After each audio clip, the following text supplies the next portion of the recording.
Hello class. Let's go over one last example, the one that was pending. Let's try to solve this equation. Trigonometric equation over this interval from minus pi to 3 pi, including both numbers. That's why you have the equals sign in here.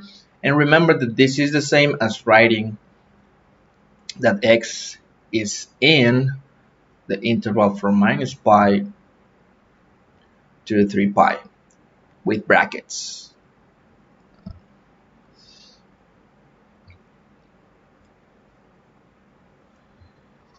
This whole thing.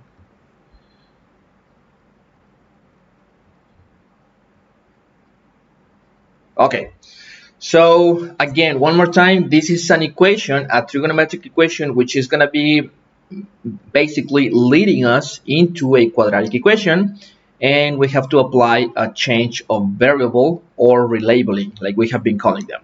Technically, that method is called change of variable, a change of variable. Okay, but first I need to come up with a quadratic equation in only one trigonometric function, because in here we have two different trigonometric functions. We have the sine of x, which is squared in this case, and cosine of x. In order to apply this method of transforming this equation into a quadratic equation, we need to only have one function, either sine or cosine or tangent, but just one. And one has to be to the square. The other has, like for example, let's suppose it's sine. One sine needs to be to the square, and the other sine just elevated to the first power, and then you have to have a constant. And the same if it was the case for cosine or tangent. Okay, so in here we have sine and cosine. And usually, although not always, what you can employ in order to transform a trigonometric equation into a quadratic equation is use the Pythagorean identity. So I'm going to use it one more time. Pythagorean identity, which says that sine squared of x plus cosine squared of x equals 1. And basically what I'm going to do is this, guys. I'm going to use the fact that if I isolate sine squared from this equation, sine squared of x, I get 1 minus cosine squared of x. So I'm going to use this fact, the fact that this is equal to this. And I'm going to substitute this value in here. So let's do it. I'm going to get 2 sine squared of x, which is all of this thing, plus 5 cosine of x, plus 1 equals 0. How did I know that I needed to use this thing? Practice. The fact that I've been doing this for a very long time, and that I can recognize patterns. When I see an equation, I go like, okay, I can use the Pythagorean identity, and I just give it a try, and if it works, good, and if it doesn't work, I go try use some other identity or some other thing. Okay, so now as you can see, we have now just cosine of x, one of which is squared, the other is raised to the first power, and then we just have a constant, right? But let's first multiply this factor 2 by this binomial. So you're going to get the following.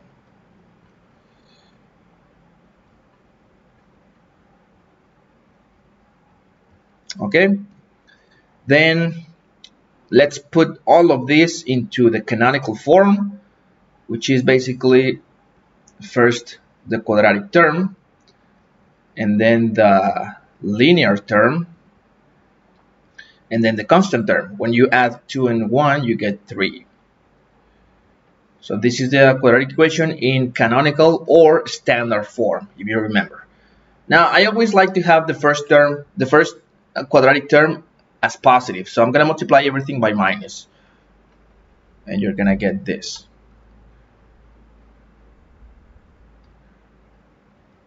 All right. So now at this point, we have a quadratic equation in cosine of x. I'm going to say this in Spanish. Lo que aquí tenemos es una ecuación cuadrada en coseno de x. Así se dice. Cuando tenemos, por ejemplo, algo como esto. Esto es un 3.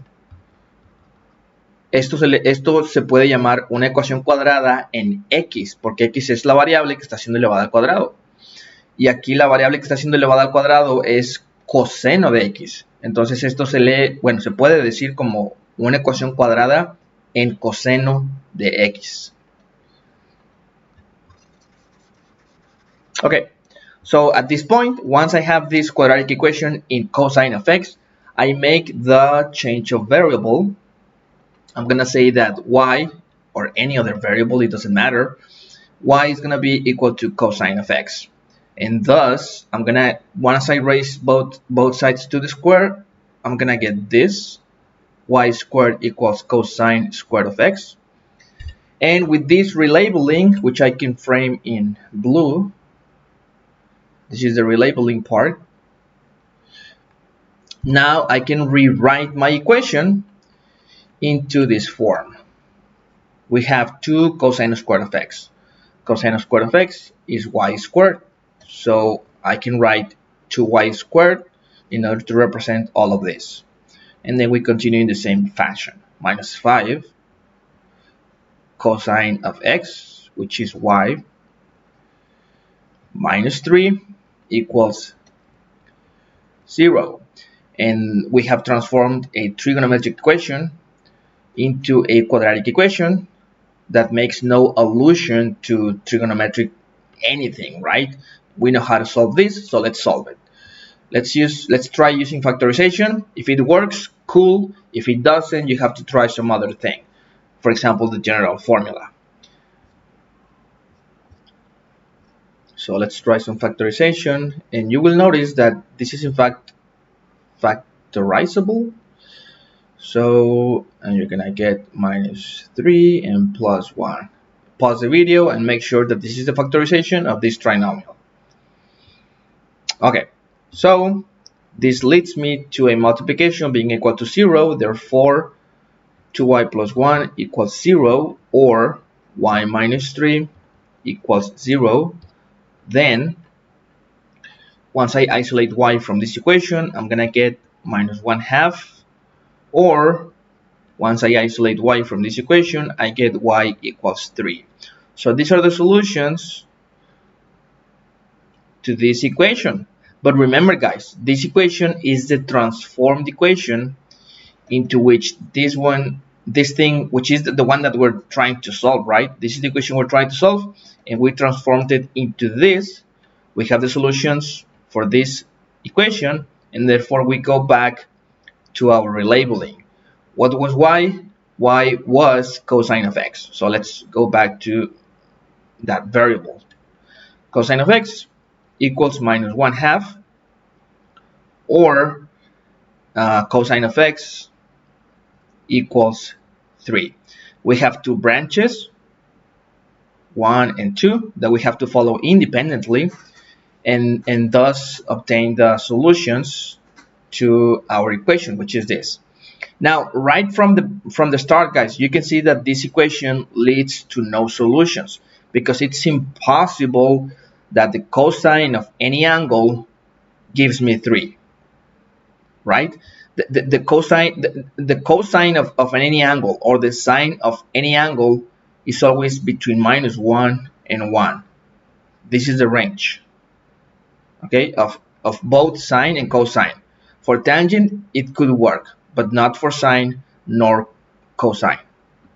Okay, so basically, what is my conclusion out of this? That this leads to no solutions. No solutions here, nothing else to be done. So this is a dead end. Now let's try this one, right? The cosine of what angle gives me minus 1/2. Go to the image. So let's look at the x coordinates of these points. We have in here minus 1/2 for 2 pi over 3, and minus 1/2 for 4 pi over 3. So my solutions are 2 pi over 3 and 4 pi over 3. So we're gonna get that x should be equal to 2 pi over 3, or x should be equal to 4 pi over 3. And these are my solutions, my primitive solutions. Remember that we have been calling them primitive solutions. This is not a standard name. It's just a name that I made up. Primitive solution means solutions that are within the interval from 0 to 2 pi, or basically the solutions that you can get out of that image. Okay, so are these two solutions inside this interval from minus pi and 3 pi? Clearly they do. They are inside this interval, but we can build other solutions, right? As I explained to you in the last lesson, by either adding or subtracting multiples of 2 pi. Multiples of 2 pi. And a neat way to express that is this, guys. We can write this. We can write 2n pi, and we can write this little sentence, n being or in the natural numbers, n inside the natural numbers. Okay, so basically, as n, in this little expression here, 2n pi, as n picks up values from the natural integers, from the natural numbers, you're gonna get all the possible solutions to this equation, right? So basically, for example, when n equals 1, I'm gonna go here, I'm gonna do it in blue. When n equals 1, you get the solution x equals 2 pi over 3 plus 2 pi, right? Because 2 times 1 times pi should give you 2 pi. When n equals 2, I'm sorry, you can get plus or minus 2 pi. So you have two solutions. For n equals 1, you have two possible solutions. This plus 2 pi and this minus 2 pi. And then for n equals 2, you get two possible solutions. X equals 2 pi over 3 plus and minus 4 pi.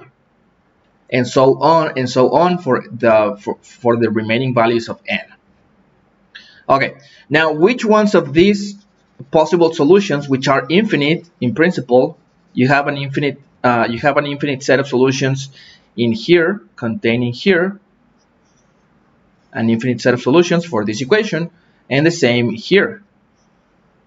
You have an infinite set of solutions, one new solution for every possible value of n. Which ones of these are gonna be inside this interval from minus pi to 3 pi? Well, we already said the two primitive solutions are contained in there. So 2 pi over 3 checks. Now, what about going for n equals 1? We're gonna get 2 pi over 3 plus 2 pi and 2 pi over 3 minus 2 pi. Is either of these solutions inside this interval? Try to think about that a little. Is this one inside this interval? Yes. Yes, because this is greater than 0, clearly, and this is also less than 3 pi. So this one will check. Now, what about this one? This one doesn't check. Okay, this one doesn't check because all of this is less than minus pi. Okay, how can you know? I mean, you're maybe just believing me, right? How can you know whether all of this is less than minus pi? Well, just add this. Well, subtract this minus this in this way. 2 pi over 3 minus 6 pi over 3. All of this is equal to this, right? And then that's equal to minus 4 pi over 3. And as should be very clear for you, this is less than minus pi. So this one doesn't check. Okay. And then for n, try to make sure that for n equals 2, the solution, well, let me erase this. Okay, now for n equals 2, you can have the possible solutions 2 pi over 3 plus 4 pi, and x equals 2 pi over 3 minus 4 pi. These two solutions will clearly fall outside this interval also. This is greater than 3 pi, and this is even less than before, right? This is even less than minus pi. So we can see that no other value of n will give me acceptable solutions for this equation over this interval. So basically, it's just this and this for this primitive solution. Now you have to test for this one pretty much in the same way. Basically, we have the primitive solution, which I can write down in red just to make a difference. So x equals 4 pi over 3, that's a possible solution. It's a primitive solution. And then let's try for n equals 1. So we could have 4 pi over 3 plus 2 pi. That's one possibility. The other possibility will be 4 pi over 3 minus 2 pi. So what about this one, guys? 2 pi plus 4 pi over 3. Stop the video, pause it, make the addition, and make sure that this falls outside this interval. This is greater than 3 pi. So this one doesn't check. We cannot accept this one. Now what about this one? X equals 4 pi over 3 minus 2 pi. Same idea. Perform the subtraction and make sure that this one does fall inside here. Make sure, please. Okay, and so basically this one gets rejected, this one gets accepted, and then for n equals 2, you're gonna get other two rejected solutions. So let's just conclude that this equation now. So basically, let's erase this one, and we have 4 possible solutions: 1, 2, 3, and 4, all of which fall inside this interval. This one and this one were my primitive solutions, and this solution and this solution were constructed from the primitive solutions by adding or subtracting multiples of 2 pi. And that's the whole story, guys. That's how this one gets solved. We're done. Now, something I didn't teach you the other class is how to solve equations like this, and graphically.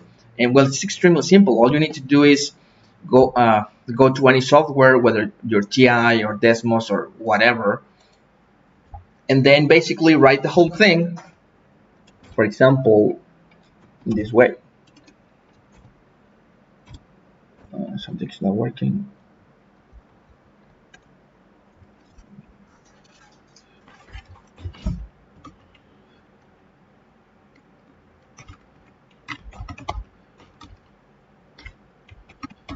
Like that, and then plus 5 cosine of x plus 1. And write this as a function. Instead of equal to 0, write it as a function. F of x equals this function. Okay, like, look, you're gonna write your equation as a function like this. You're gonna make your equation equal to 0, and instead of the 0, you're gonna place f of x like I just did, and then write all the other stuff like I just did, and then just look for the solutions, right? We go from, what is the interval? From minus pi, which is about minus 3, which is about this number. We want to get all the solutions from about here to 3 pi, which is about 9. So we want all the solutions between this mark in here, which I'm not making, but you know, and this one. So how many do we have? We have this one, this one, this one, and this one. So we have 4 solutions, like I told you. Okay, make sure that this, and this are in fact the solutions that we got, which are this, and this. Okay, and that's how easy you can solve these equations graphically. It doesn't take any brains. So I believe that now we can conclude this lesson, guys. Start working on the workbook. These types of equations that need to get transformed into quadratic equations so that you can solve them over perhaps longer intervals or larger intervals than from 0 to 2 pi. I'm going to give you larger intervals. And that's the whole story, guys. That's the end of this subtopic. Thank you very much.